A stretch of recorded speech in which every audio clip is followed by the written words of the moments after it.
பெஞ்சல் புயல் காரணமாக நோய் தொற்று ஏற்படாமல் தடுக்க சென்னை கிண்டியில் உள்ள மாடவன்கரை பகுதியில் மக்கள் நல்வாழ்வுத்துறை அமைச்சர் மா சுப்பிரமணியன் மருத்துவ முகாமை திறந்து வைத்தார். இதுகுறித்து கூடுதல் விவரங்களோடு இணைகிறார் எமது செய்தியாளர் கார்த்திக் ராஜா.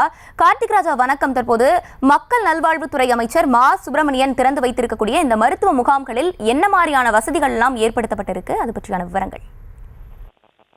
வணக்கம். தொடர்ச்சியாக தமிழக அரசு சார்பில் மக்கள் மற்றும் மருத்துவம் மற்றும் மக்கள் நல்வாழ்வுத்துறை சார்பில் தொடர்ச்சியாக மழைக்காலங்களில் ஏற்படக்கூடிய நோய்களை தடுக்கும் விதமாக சிறப்பு மருத்துவ முகாம்கள் கடந்த 1.5 மாதங்களாக நடத்தப்பட்டு வருகிறது. அதன் ஒரு பகுதியாக தற்போது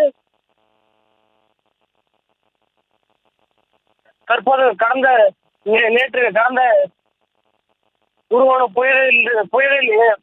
புயல் காரணமாக பெய்த மழையில் பொதுமக்கள் எந்த வகையிலும் நோய் தொற்றுக்கு உள்ளாகக்கூடாது என்பதற்காக சென்னையில் பல்வேறு இடங்களில் மருத்துவம் மற்றும் மக்கள் நல்வாழ்வுத்துறை சார்பில் சிறப்பு முகாம்கள் ஏற்பாடு செய்யப்பட்டுள்ளன. அதை இன்று மக்கள் நல்வாழ்வுத்துறை அமைச்சர் மா சுப்பிரமணியன் தொடங்கி வைத்தார். இந்த முகாமில் மக்களுக்கு தேவையான மருந்துகள், காய்ச்சல் உள்ளிட்ட நோய்கள் ஏற்படும் போது அவர்களுக்கு வழங்குவதற்காக மருந்துகள் கொடுக்கப்படுகிறது. அது மட்டும் இல்லாமல் அவர்கள் எவ்வாறு தங்களை தற்காத்துக் கொள்ளலாம் போன்ற அறிவுரைகளும் அந்த முகாம்களில் வழங்கப்படுகிறது. கொசு பாதிப்பு உள்ளிட்டவற்றில் இருந்து மக்கள் தங்களை எவ்வாறு பாதுகாத்துக் கொள்ளலாம் என்ற அறிவுரைகளும் அந்த சிறப்பு முகாம்களில் வழங்கப்பட்டுள்ளன.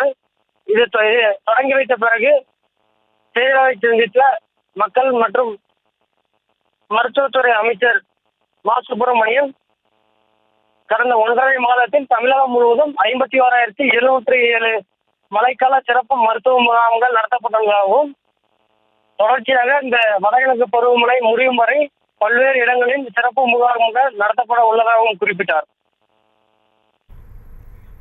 விவரங்களுக்கு நன்றி கார்த்திக் ராஜா.